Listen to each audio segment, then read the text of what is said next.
Sobat Cam semua, kembali lagi bersama saya Jason ya di Cipta Cash episode 9. Nah, hari ini spesial banget karena bakal mengundang Head of Sales ya dari Cipta Dana Asset Management, yaitu Pak Pauline. Oke, terima kasih Mas Jason. Oke, jadi Sobat Cam, kita akan coba ngobrol-ngobrol nih, kulik gimana sih cara analisa yang baik dalam reksadana. Pak, mungkin bisa sharing nih cara analisa reksadana buat teman-teman yang masih pemula gimana sih? Oke, Mas Jason, terima kasih. Jadi kalau untuk pemula, Ya. kita harus melihat dari sisi dia nasabah itu dari sisi tujuannya. Tujuan dia mau untuk investasi seperti apa. Jangan sampai nanti si calon nasabah ini tujuannya untuk teman saya investasi di reksadana. Jangan sampai kita sebagai follower. Kita harus punya tujuan dalam diri kita. Saya punya tujuan untuk di hari tua atau untuk tabungan kita. Oke. Gitu. Jadi Tujuan jelas ya? Tujuan jelas. Nah, dari lagi tujuan itu kita harus juga bisa melihat tujuan kita untuk di produknya apa. Oke. Nah, dana yang mau kita investasikan, kita juga harus tahu jangka waktunya. Kalau misalkan di bawah 1 tahun, mau nggak mau kita harus pakai pasar uang. Oke. Istilah pasar uang. Kalau di atas 1 tahun sampai 3 tahun dananya tidak pakai, berarti kita harus pendapatan tetap. Betul. Di atas 3 tahun baru kita pakai reksadana saham atau campuran. Jadi sebenarnya itu pertama adalah tujuannya apa? Betul. Kedua, jangka waktu. Iya. Nah, selain daripada itu, reputasi dari manajer investasi itu penting nggak sih? Bagi saya itu reputasi sangat penting. Ya. Karena bagaimanapun yang dilihat dari suatu investor adalah reputasi pada waktu dia sudah melewati 2 periode. Periode. Ya, periode pada waktu krisis. Krisis. Itu Betul. penting tuh. Paling penting. Kenapa? Di situ kelihatan perusahaan itu sangat kuat dan kokoh. Kokoh ya. Iya, seperti itu sih Mas. Jadi reputasi itu sangat penting guys. Jadi jangan sembarangan kita main asal pilih aja tanpa dipikir lagi gitu. Nah, selain reputasi nih Pak, ini kan ada yang namanya kinerja. Kita tuh banyak kan ya ngelihat kinerja, gede banget nih gitu. Pasti ini bagus. Bener nggak sih Pak itu kata-kata kayak gitu? Nah, harus kita dalami dulu. Ya. Jangan kita mengikuti kata orang. Ya, kata orang tuh. Kata orang. Karena kenapa? Yang menjalankan itu adalah kita sendiri, pakai dana kita sendiri. Kalau rugi kita yang Kita yang kena. Nah, lebih baik kita bagaimana tujuan kita untuk investasi itu harus inline. Inline. Kita seperti ini, Mas Jason. Jadi misalkan, dana saya contoh 1 juta. Ternyata mau saya pakai untuk tahun depan untuk healing. Healing ya. Nah, berarti kan taruh pasar uang nih. Benar. Karena kenapa? Dari pasar uang kan akan terlihat berapa sih kinerjanya 1 tahun terakhir.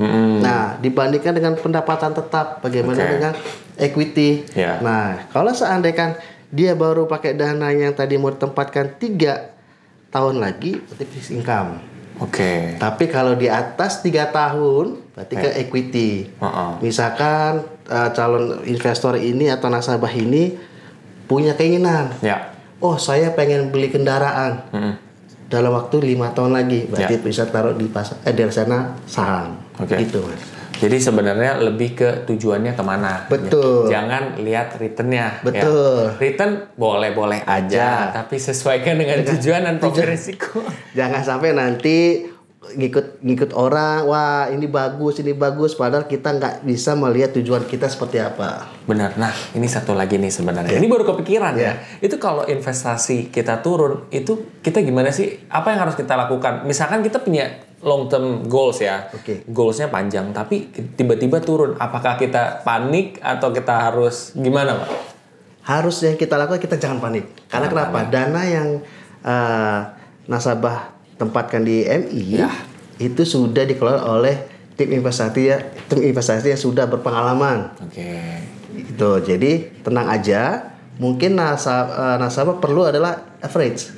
Penempatan lagi. Ya. Gitu. Tapi dengan cara melihat dari sisi keuangan kita. Betul. Seandainya kita belum ada dana, ya sudah, mungkin di bulan depan. Betul.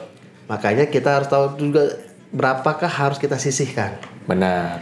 Nah, biasanya untuk calon investor itu selalu yang harus kita pikirkan minimal 20% dari pendapatan kita tuh disisihkan. Disisihkan. Oke. Dalam bentuk produk reksadana.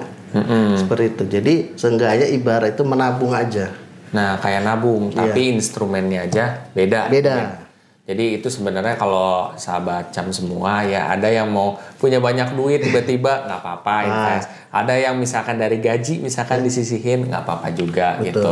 Ini ya apa ya, sebuah gambaran aja 20% gitu. Kalaupun kamu misalkan mampu berapa nggak apa-apa. Lebih baik mulai ya Pak ya dibandingkan gemuk. Lebih baik dimulai dari sekarang daripada tidak sama sekali. Oke, bagus. Nah, tipsnya Pak buat investor pemula tuh apa nih kalau dalam menganalisa? Oke, yang pertama adalah niat. Ya. Niat dulu kita bahwa kita mau investasi. Oke, Niat ya. Niat. Yang kedua adalah pilih produk sesuai dengan kriteria, sesuai dengan profil yang ada tujuan untuk berinvestasi. Oke. Jangan ngikut-ngikut, oh teman saya, tetangga saya pakai equity, ternyata tidak sesuai apa dengan keinginan dan tujuan kita. Sesuaikan gitu. tuh. Sesuaikan. Jangan kita ngikut kata orang. Setuju. Gitu. Yang ketiga adalah pilihlah manajer investasi yang sudah kredibilitasnya sangat bagus. Gitu. Jangan main asal melihat return produk MIA ini kita jadi nanti boncos.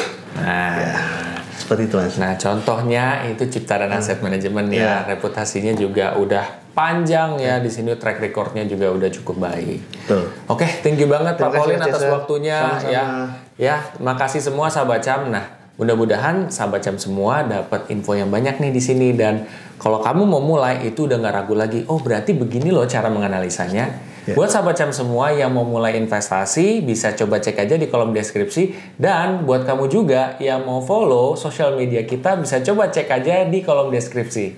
Sampai jumpa. Sampai jumpa.